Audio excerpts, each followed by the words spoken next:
après une enquête menée par la Direction générale des contre-ingérences et de la sécurité militaire relativement à l'utilisation des finances et certains biens de la mairie de Libreville, monsieur le maire de la commune de Libreville et 5 de ses collaborateurs ont été déférés au parquet de la République hier, lundi 14 septembre 2020. Après exploitation des procès-verbaux d'enquête préliminaire par monsieur le procureur de la République, ces derniers demandaient que monsieur le maire, jusque-là, ne présentant aucun signe de maladie, rentra dans son bureau. C'est alors que des voix s'élevaient dans les couloirs pour signaler un malaise dont était victime le maire.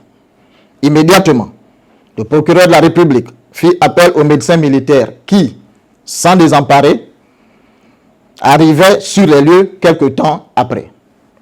Et monsieur le maire était transporté en direction de l'hôpital militaire pour une prise en charge adéquate.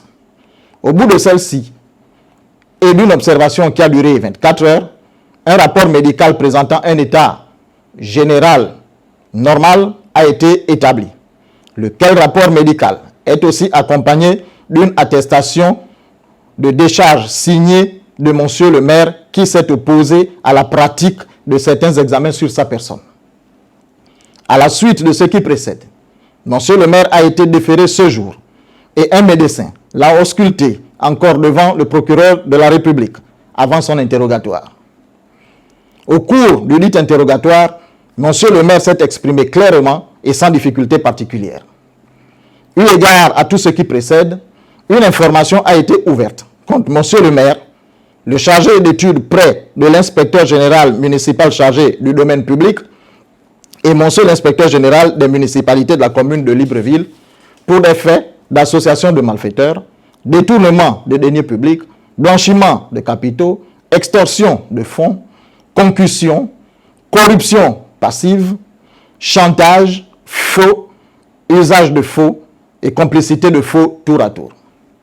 Puis, les intéressés, après leur inculpation par le juge d'instruction, ont été placés sous mandat de dépôt, à l'exception de monsieur le chargé d'études qui, bien qu'étant inculpé, a été laissé en liberté provisoire.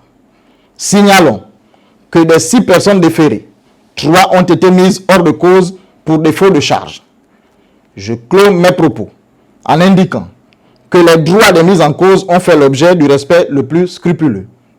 Il n'y a pas eu d'acte de violence sur quiconque.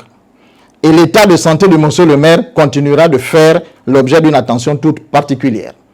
Je vous remercie.